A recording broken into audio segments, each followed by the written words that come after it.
Teoría, parte 1. Niveles de algoritmización. Parecería que el cerebro humano posee un mecanismo de autocorrección e integración. Durante el desarrollo se integra información cada vez mayor en sistemas coherentes y unificados. El ser humano no soporta el malestar mental ni la confusión. Gusta, en cambio, del orden, la paz interior y los estados de equilibrio.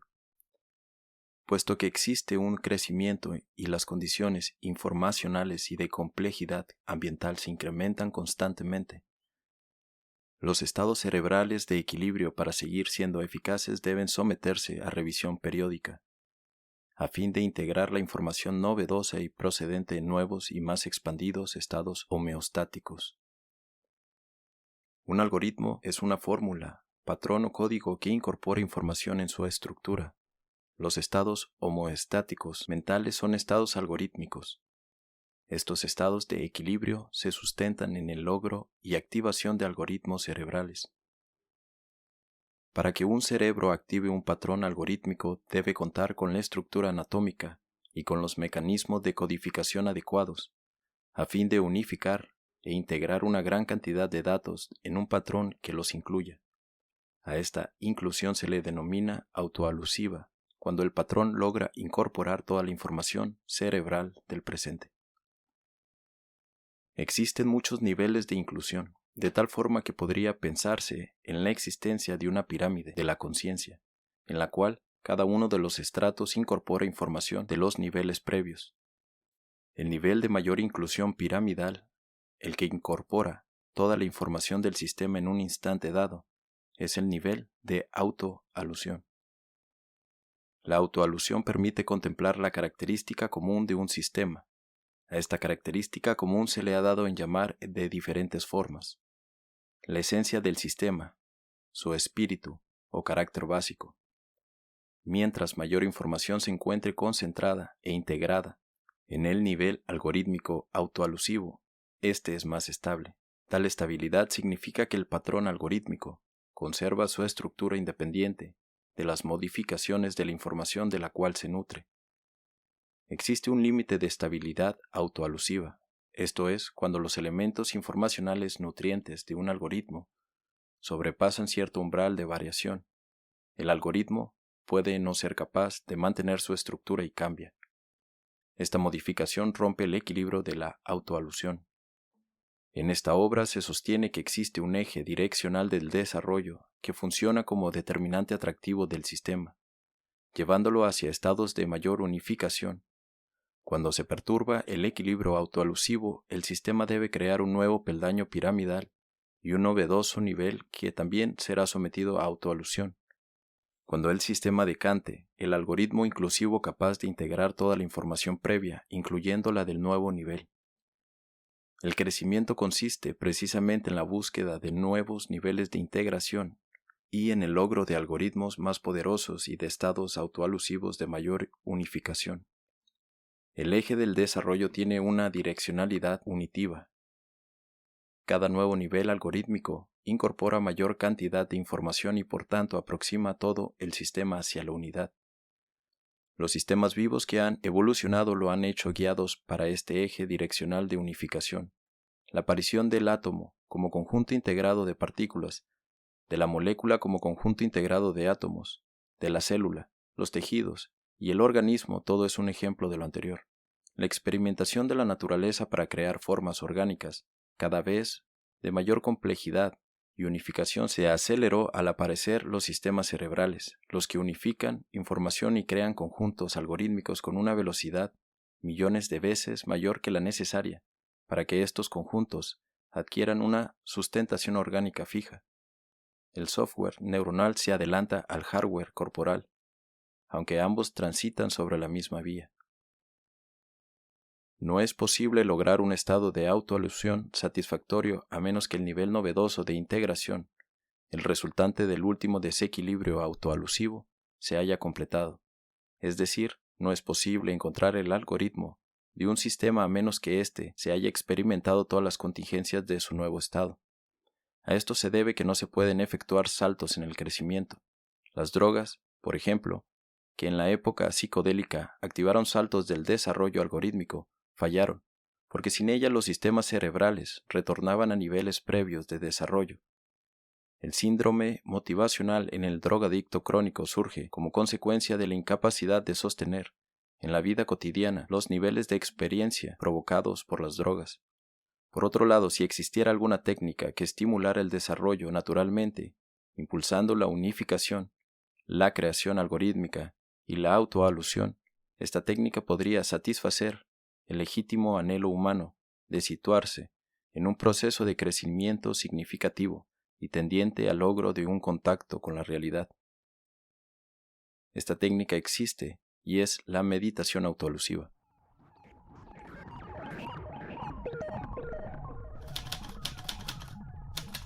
El acercamiento a la realidad.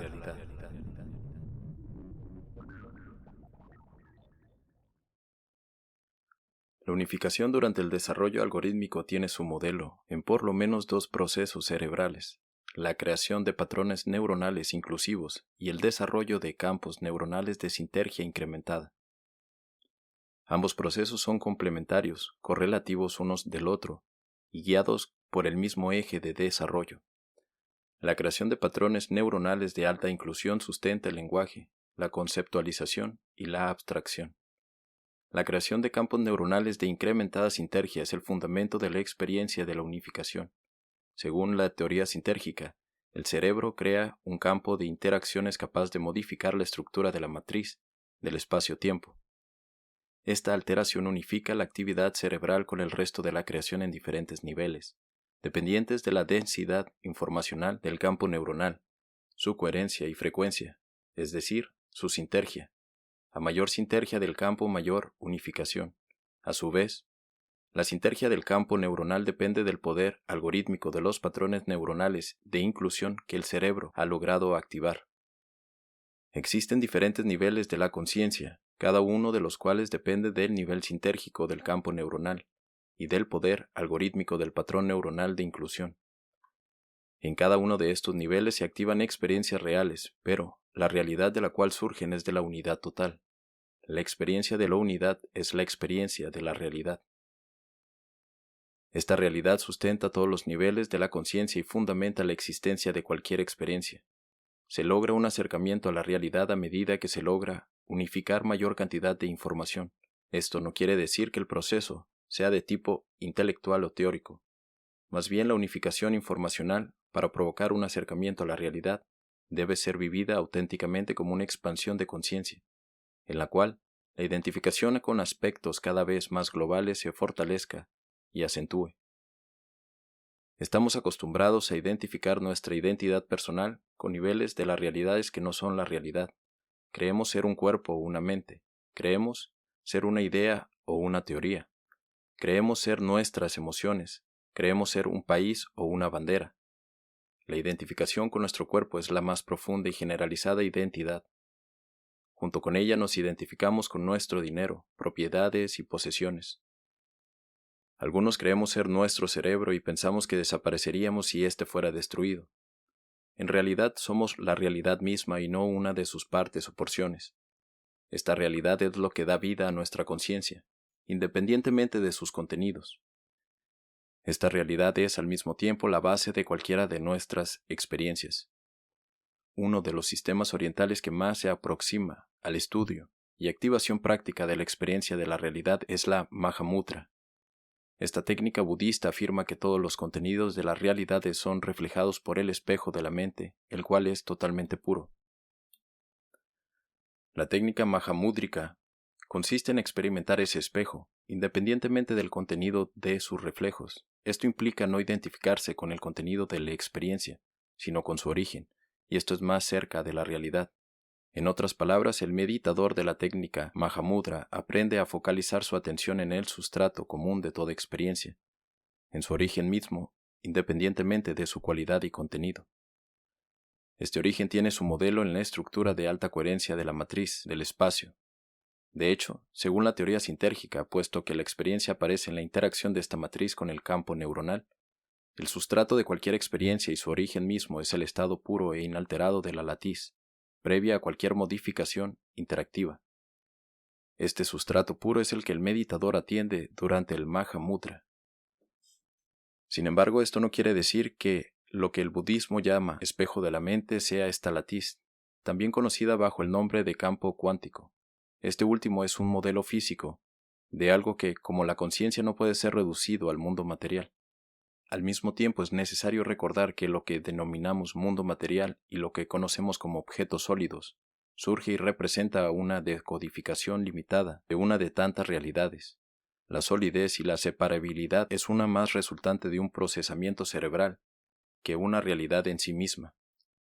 Ya inclusive la física ha demostrado el carácter dual partícula-onda de cualquier objeto. Los límites y las fronteras que parecen separar un objeto de otro son relativos al umbral perceptual.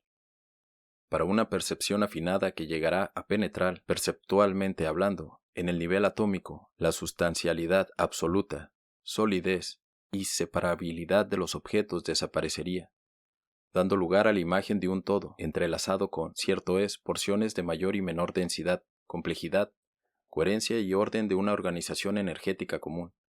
Tal sería la percepción para un ojo y un cerebro funcionando en una duración del presente menor a la usual.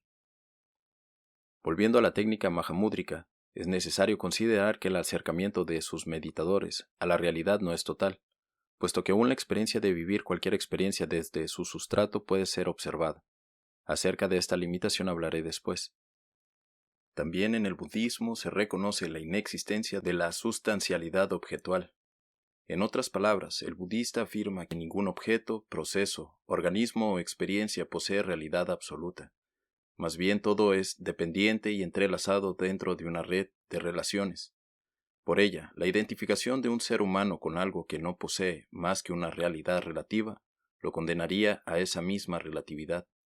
Ahora bien, si no existiera nada capaz de trascender lo relativo, la condición humana y su conciencia estarían condenadas a vivir sometidas a las fluctuaciones azarosas de acontecimientos relativos en un mundo también relativo, falto de sentido, dirección y fuente.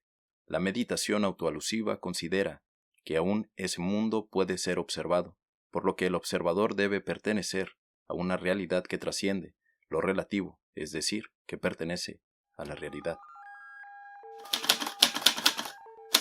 La experiencia autoalusiva. La experiencia autoalusiva, es decir, la observación de la totalidad de uno mismo en el momento presente, no es una vivencia pasiva, sobre todo cuando la autoalusión es del tipo sin límites. En otras palabras, cuando lo resultante de la autoalusión se vuelve a someter a observación y así, sucesivamente, en un proceso constante y continuo. La autoalusión sin límites se puede continuar hasta que la capacidad algoritmizadora del sistema es sobrepasada. En ese momento el sistema debe adquirir nueva información e integrarla hasta lograr decantar un novedoso algoritmo que puede ser sometido a autoalusión. La experiencia autoalusiva es una experiencia de unificación que recibe, por lo tanto, la misma energía vitalizadora que ha guiado el proceso evolutivo. Por ello, esta experiencia, más que pasiva, es de éxtasis y más que ecuánime, es de gracia. Desde un punto de vista psicofisiológico, la experiencia autoalusiva se explica de la misma forma en la que se explica cualquier experiencia sensorial, es decir, como resultado de una interacción entre el campo neuronal y el campo cuántico. Pero puesto que al autoaludir se incrementa la densidad informacional, la coherencia y la sinergia del campo neuronal, este es capaz de establecer una interacción congruente con un nivel de la latiz muy cercano al origen mismo del campo cuántico. Por ello, la experiencia resultante es la que el budismo llama nirvana, la que el sufismo llama faña, y la que se podría expresar como conciencia pura o yo puro. Por otro lado, aunque la experiencia de la presencia yoica puede surgir en cualquier zona de la interacción de campos, existen preferentemente tres localizaciones principales para su aparición. Estas son en el interior del campo neuronal, en la zona misma o borde de la interacción de campos y en el campo cuántico. La activación intraneuronal es una localización corpórea. La activación en el borde de la interacción es una localización de la experiencia yoica en la experiencia misma, mientras que la activación cuántica es una localización extracorpórea. Puesto que ya he analizado con detalle algunos aspectos de estas tres localizaciones, aquí solamente mencionaré que la posición cuántica trae como consecuencia la activación del doble y una capacidad de modificar aspectos físicos de la realidad. Volviendo a la autoalusión sin límite, decía antes que ésta se puede continuar hasta el punto en el cual el sistema no puede hallar su propio algoritmo. Generalmente, en ese momento la localización de la experiencia yoica varía de una posición extracorpórea a otra en el borde de la interacción, y el sujeto deja de ser observador de su experiencia para identificarse con ella. Cuando esta identificación se realiza en zonas de alta sinergia, la experiencia resultante es de éxtasis y gozo espiritual. Cuando se logra algoritmizar y por lo tanto se autoalude el estado previo, el sistema completa un nuevo nivel de desarrollo e inicia de nuevo su proceso de desarrollo hacia una mayor unificación.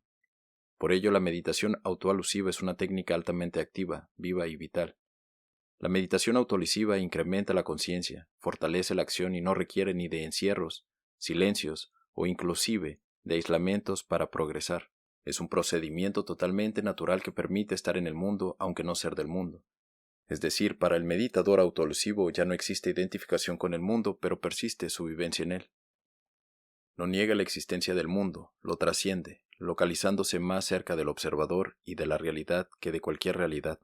La capacidad de autoalusión no admite límites o metas, sin embargo, para progresar requiere de fuerza de voluntad y poder personal, y este último para existir no admite distracciones inútiles o placeres efímeros. En este sentido, la meditación autoalusiva se parece al Zen, el cual desecha la idea de la existencia de una meta final considerándola como infantil e ilusoria. La realidad siempre está presente para quienes sea capaz de percibirla.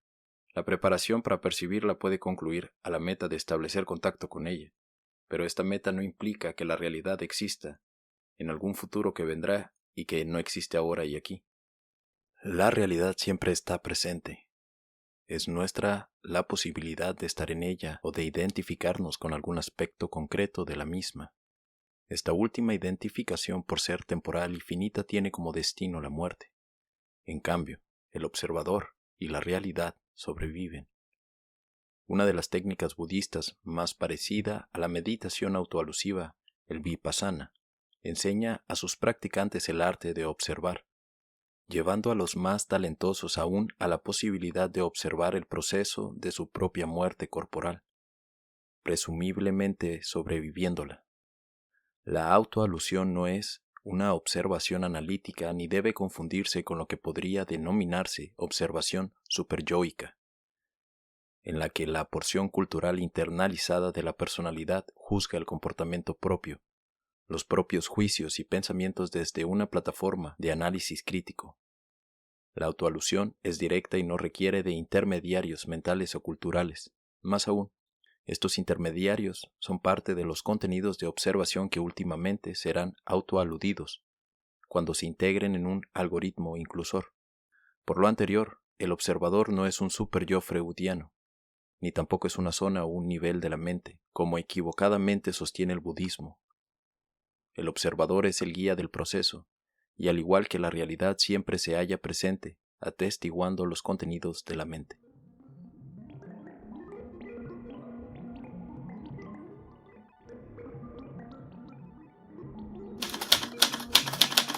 La mente compartida.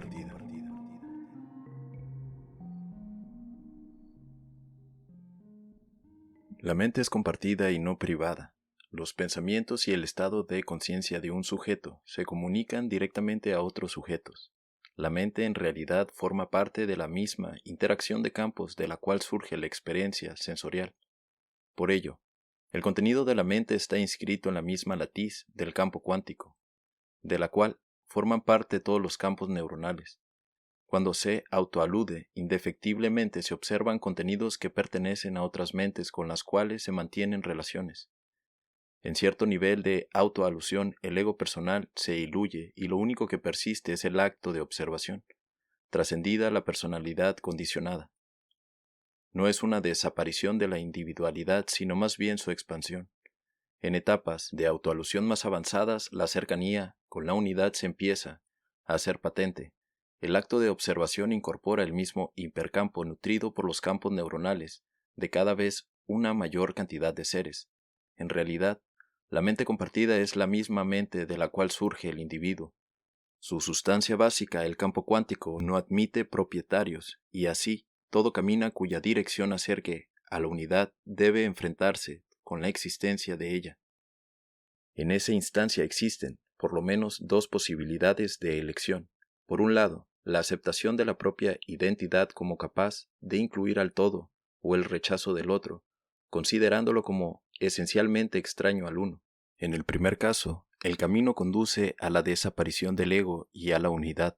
En el segundo, se activa la separación y el aislamiento.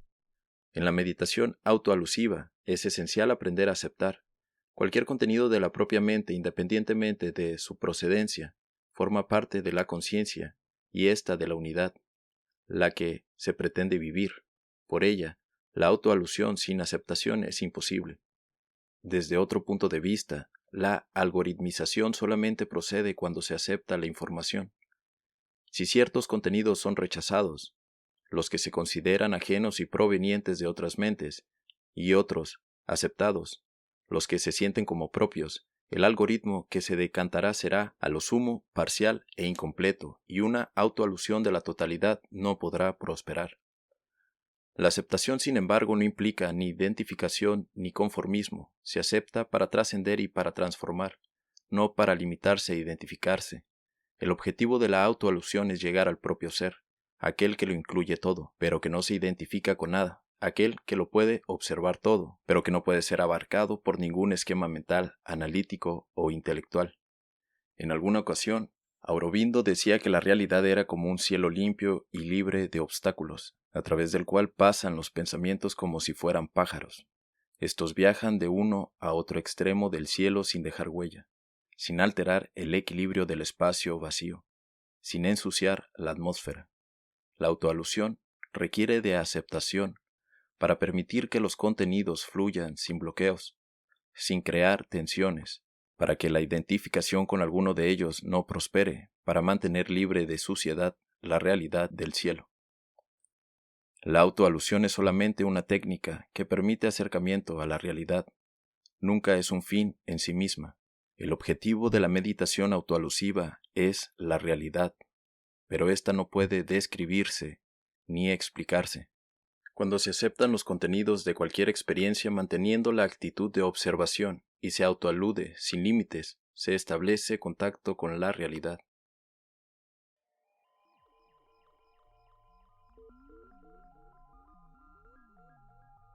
La realidad.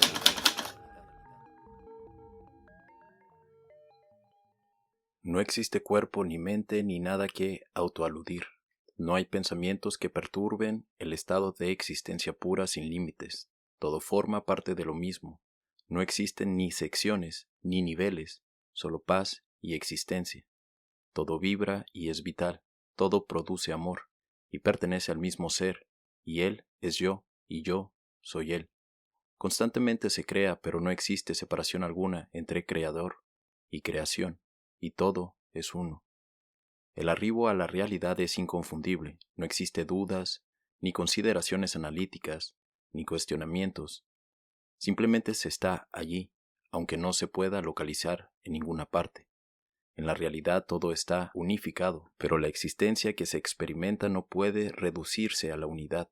Aquella está más allá de ella, y al mismo tiempo está en ella. Existe, simplemente existe. Es además natural y simultáneamente totalmente asombrosa. No existe en ella inconsciencia, ni materia, ni objetos, ni personas separadas. Todos son el mismo ser, y éste es uno, pero no es amorfo. Existe en total equilibrio y amor, existe en paz, y más allá del pensamiento, es la realidad.